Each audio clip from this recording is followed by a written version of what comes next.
আসসালামু আলাইকুম। ওয়ালাইকুম সালাম। আপু কি নাম আপনার? রুকসানা। রুকসানা? হ্যাঁ। রুকসানা আপু কেন আসছেন এই ভিডিওর সামনে?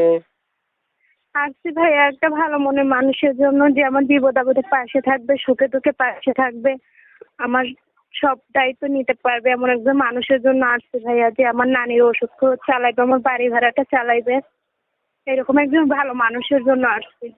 আচ্ছা। আপনার কি বিয়ে হয়েছে? না ভাই, আমার বিয়ে হয়নি। কোথায় থাকেন আপনি? আমি থাকি ভাইয়া নবীনগর।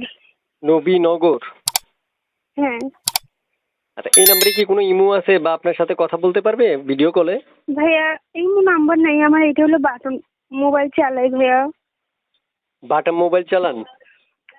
এই মোবাইল আসছিল, ওইটা নষ্ট হয়ে গেছে, দোকানে ঠিক করতে দিছি, টাকার জন্য আনতে পারতেছি না। তো ভালোবাসার মানুষ যদি আপনার দেখতে চাই?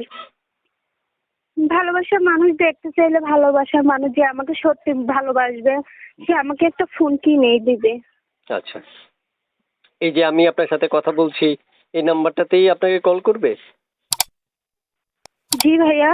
মানে যে নাম্বার থেকে আপনি আমাকে এখন কল দিয়েছেন, এই নাম্বারটাই দিয়ে দিব দর্শকদেরকে?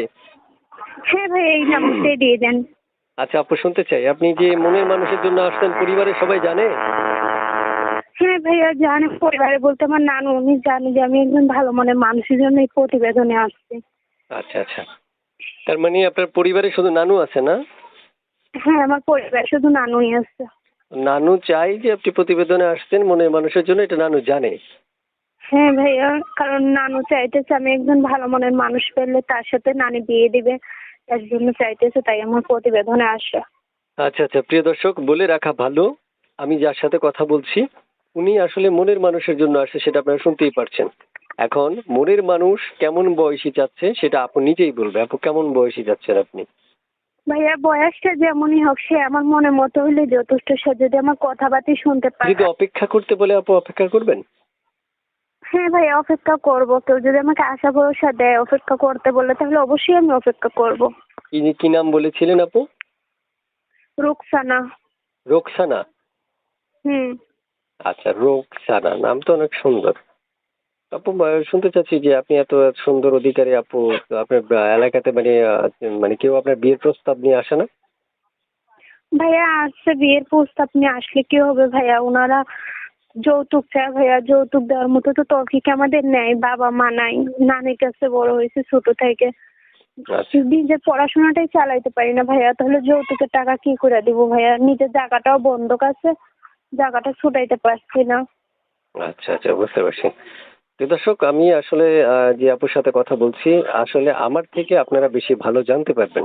তার সাথে যখন আপনারা কথা বলবেন, তিনি তখন আপনাদেরকে এক এক করে অনেকগুলো তথ্য দিয়ে সহযোগিতা করবে। অনেকেই আমাকে বলে রাখেন যে ভাই এত অল্প তথ্য দেন কেন?